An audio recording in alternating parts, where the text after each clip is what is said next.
अब हमारे समाज में कोई मर्द अगर किसी औरत की बात मानता है या फिर किसी औरत के सामने नम्र हो जाता है तो उसको कमजोर कहा जाता है। या फिर कोई पति अपने पत्नी के कहे अनुसार चलता है तो उसको जोरू का गुलाम कहा जाता है। सही कह रही हूं ना मैं?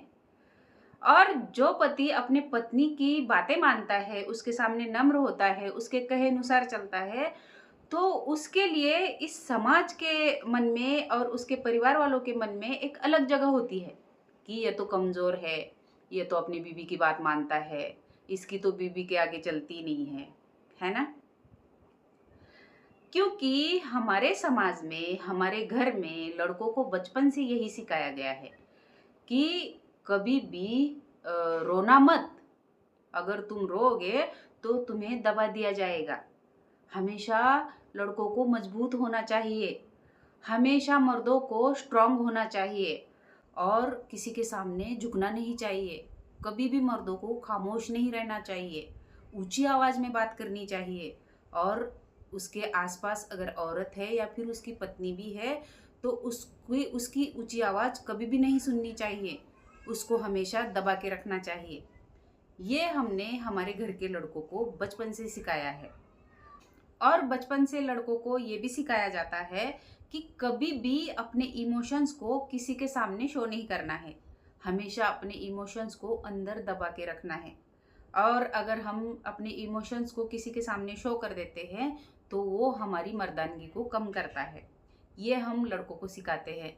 हम लड़कों को ये सिखाते हैं कि मर्द को हमेशा सख्त होना चाहिए, मैस्कुलाइन एनर्जी में होना चाहिए, कभी रोना नहीं चाहिए। कोई मर्द को रोते हुए देखता है तो वो उसको कमजोर समझता है।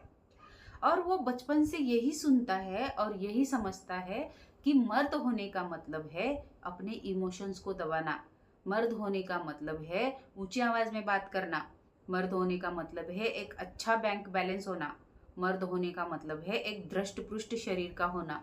वो जो लड़का है वो बचपन से यही समझता है, उसके मन में मर्द की डेफिनेशन जो है वो बचपन से यही होती है। अब सवाल ये है कि क्या असली मर्द ऐसा ही होता है? जी बिल्कुल नहीं। क्योंकि कभी कभी खामोश हो जाना ही ताकत है, कभी कभी हार मान लेना असली पुरुषार्थ होता है।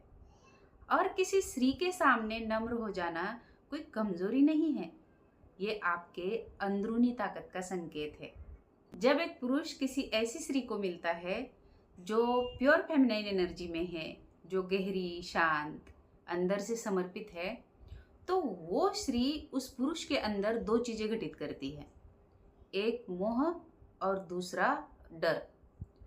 अब मोह उसके कोमलता का, उसकी आंखों की गर्मी का और उसके मौनता का, और डर, डर उसके मौनता के पीछे छुपे रहस्य का, जो पुरुष जान तो नहीं सकता लेकिन सिर्फ महसूस कर सकता है।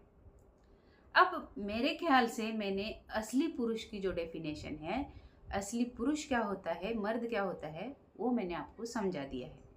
अब आप अपना अपना रखिएगा ख्याल और इस मदर अर्थ को दे दीजिएगा ढेर सारा प्यार। हर हर महादेव, जय श्री महाकाल।